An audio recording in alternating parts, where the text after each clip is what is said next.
I want to make B2B marketing as simple as possible.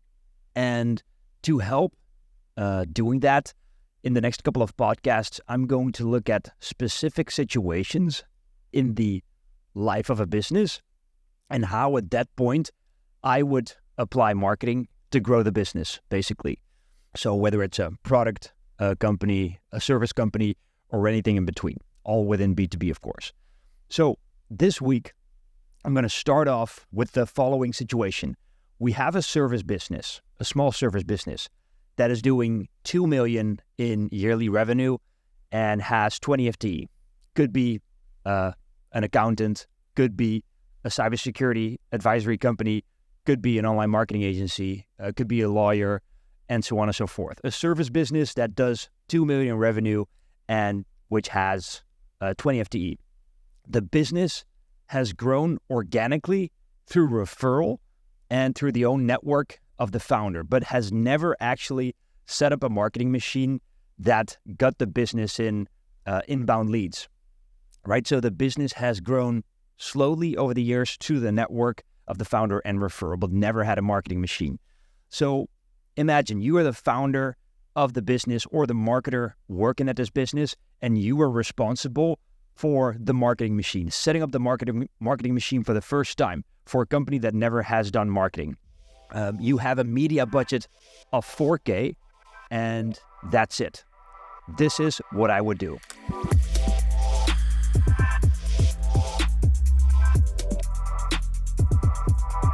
So the first thing that I would do in this situation is very simple.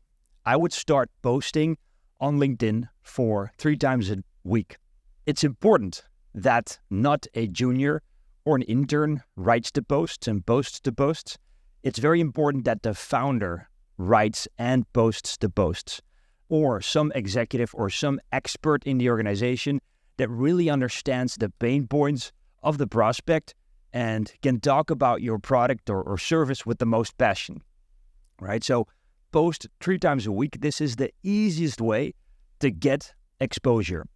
The first benefit that you will get from posting on LinkedIn is that your own network is reminded of your existence. Business is created by reminding people that you exist. If you don't remind people that you exist and that you provide a certain service, they will not think of you. People have 1,000 things to think of on a daily basis, are distracted constantly online and offline. Why on earth would they think of your business? If you remind people of your existence on LinkedIn, which is the easiest way of doing that, people will come to you, first of all, in your own network, or people in your own network will refer you to other people. I'm an agency owner. I'm oftentimes in meetings where my clients ask me, hey, do you know a good web developer or a good web development agency? And even though I know 20 or 30 of them, at that moment, there's not a single web developer or web development agency on top of mind often. And when there is one on top of mind, it's probably the last one that I've seen on LinkedIn. So that's the first benefit. What I would do is start posting 3 times a week for a period of 3 months. And in that period of 3 months, try to test certain types of messaging, try to test certain type of content formats, try to understand what resonates with your audience, right? So take 3 months for it, post 3 times a week on LinkedIn. That's step 1. Then step 2 is to start running thought leadership ads on the posts that performed best, right? So you've posted 3 times a week and you have a look at the posts that performed best, and then you run ads on them. So what exactly are thought leader ads? Thought leader ads are ads that you can run on posts that you've posted yourself. So this is not a company post. This is a post of, for instance, the founder of the service business that did pretty well. And what you do with advertising, with a thought leader ad, is make sure that that ad appears on the timelines of your ideal customers. All right, so it's guaranteed distribution. And that is what I would do. When you look at the target audience, make sure that you're very particular in setting up this target audience. You want to make sure that when you're going to pay for distribution, that you're showing that post to exactly the people that you want. So you have to have a very clear idea of your ICP. Which types of companies, which types of verticals, who within the companies do you need to see your post? If you can answer that question, set up the targeting and run the ads. To decide which posts you're going to boost, you shouldn't only look at likes, because if you have a selfie with you and your office dog, I'm certain that that's going to get a shit ton of likes, but that isn't going to contribute to demand. That isn't going to contribute to how serious your ICP is going to take you, how much expertise they think you have. So take the posts where you clearly show your expertise in your field and that has had a distribution to the right people. So what you can do is you can look at the post insights and see where the algorithm brought the post, on which timeline the post already appeared organically through the algorithm. If that shows that the right people have seen the post, then it must have resonated with them. Another thing to look at for the best performing posts is to look at posts that triggered some type of engagement and commenting and discussion in the comment section. All right, so take a look at these things, identify the best performing posts, and then boost these posts. So these posts appear on the timelines of your ideal customers, right? You want all your ideal customers to see what you have to say and to see you often enough for them to realize that you are the one with the right expertise, so that when they need your expertise, again, whether you're an online marketing agency or cybersecurity consultant, when they need your service, they think of you and nobody else. So you do need a budget for this, where posting on LinkedIn is completely free. Running thought leadership ads does cost money. What does it cost? It depends. But if you have a 4,000 euro budget, I would take a little less than half or maybe half of the budget to run these ads. So I would say 1,500 to 2,000 euros to run these ads. Okay, that was step 2. Then step 3 is a free one, which is setting up Google My Business and optimize for one keyword plus location. So let's say you're an online marketing agency in the picturesque city of Leerdam here in the Netherlands.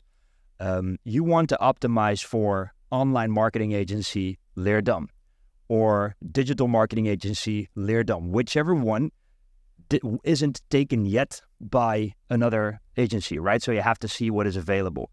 What happens is if you do this, if you optimize for that keyword and if you optimize for that location, what happens is when somebody searches for online marketing agency Leerdam, you pop up, and not just as the first result, but as a beautiful first result on the upper right corner of Google, where you have both pictures, your phone number, your references. You have a lot of information and a lot of digital real estate, so to speak, that you're having there. So if you want to see what this looks like, then Google for growth hacking agency or growth agency Rotterdam, and you'll see Dapper on the upper right corner with pictures, a phone number, references, and so on and so forth. It really works well. And the great thing here is that it doesn't take ages, which normal search engine optimization does. Okay, so that's step 3. Then step 4 is running search engine advertising on high intent local keywords. So what you want to do here is take a look at your service and understand how people look for you specifically, for your category. So for instance, if you're a cybersecurity consultancy company, you want to optimize, you want to advertise for cybersecurity consultancy, cybersecurity help, cybersecurity service, plus location. So that you know when people search for your service, plus the location, people surely, when they end up on your website, are there where they should be, right? So the important thing here to take into account is that you don't want to optimize for top of the funnel or middle of the funnel keywords. You only want to optimize for bottom of the funnel keywords. If you have a small budget, you don't want to optimize for instance, cybersecurity or only online marketing. You always want to do it in combination with agency or service or help to make sure that people are actually looking for help and are willing to pay for it eventually. If people are searching for a definition, that doesn't mean they're searching for you, right? For somebody that provides a service. So that is one thing to take into consideration. And then another one is, before you start doing this, before you start spending money on Google Ads, make sure that your website can compete. Because if I'm going to do research to different service providers, if I'm starting to Google, and if I'm going to click on different ads, I'm going to compare the websites. So you want to make sure that your website can compete with the other websites out there. So before you start advertising, Google the keyword that you want to be found for and check out the websites and make sure that your website can compete with the other websites. And if not, then you can create custom landing pages and tools like Webflow or Unbounce just to make sure that simply you can catch the people and you can compete with the other websites out there. If you don't have a good website, if you don't have a website that can compete with the others, if you don't have landing pages that fit the keywords well, then don't run these ads as well because you're just going to lose money. So what would I reserve here in terms of budget? I would probably reserve a little less than half of your budget here. So probably around 1,500 euros. Okay, that's step 4. Step 5 is running retargeting on all the prospects that have visited your website. So you're going to get a lot of traffic on your website through all the activities that you're doing, right? You're posting on LinkedIn, you have your Google My Business, you have your search engine advertising. All these channels are going to lead traffic to your website, either directly or indirectly. What you want to do is whenever a prospect is in the orientation phase and compares service business A, B, C, E, and D, you want that whenever they visited your website, they won't forget you anymore. So whenever they visit your website, you want them to see you when they open their YouTube, when they open their LinkedIn, when they open their Facebook, when they open their Instagram. You want them to see you with high value content. What type of content am I talking about here? Generally, video content works very well. So video content in which you show your expertise, in which you give free value, video content that they are inclined to watch. You want to make high value video content and retarget the prospects that have visited your website with that video content on different channels so that whenever they start considering you and other parties, they will see you everywhere. What does this do? First of all, they see you everywhere, so they start recognizing you. Recognition creates trust, and trust creates preference. So if the content is good and if they see you everywhere in this orientation phase, they will develop a preference for you over the other companies that they were also considering. So that is retargeting. What you have to take into consideration is that you do need an audience that is big enough to retarget. But I'm sure that if you do all the above mentioned activities, marketing activities, that you will have an audience that is big enough to retarget. Okay, so these are the 5 things that I would do if I was a service business with 2 million in revenue, 20 FTE, any type of service business, and I never had any marketing set up. First of all, I would start posting on LinkedIn 3 times a week. Second of all, I would run thought leader ads on the posts that performed the best to have guaranteed distribution amongst my ICP. Thirdly, I would set up Google My Business. Fourthly, I would run search engine advertising on high intent keywords plus location.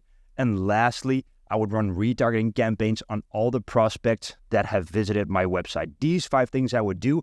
So if you are a service business around this size, and if you haven't, if you're not doing anything in marketing yet, I guarantee you if you follow these steps in about half a year to 9 months, you will have a marketing machine that gets you in inbound leads and will lead to pipeline and eventually revenue.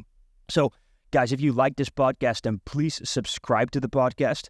Next to the podcast, I also have a weekly email called B2B Made Stupid Simple. This is a weekly email that is meant to make B2B marketing stupid simple. I'll put the link in the description of this podcast. And if you have any questions or topics you'd like me to cover in this podcast, then please send me a message on LinkedIn. I'll also put a link to my LinkedIn in the description of the podcast. B2B in 15. See you next week.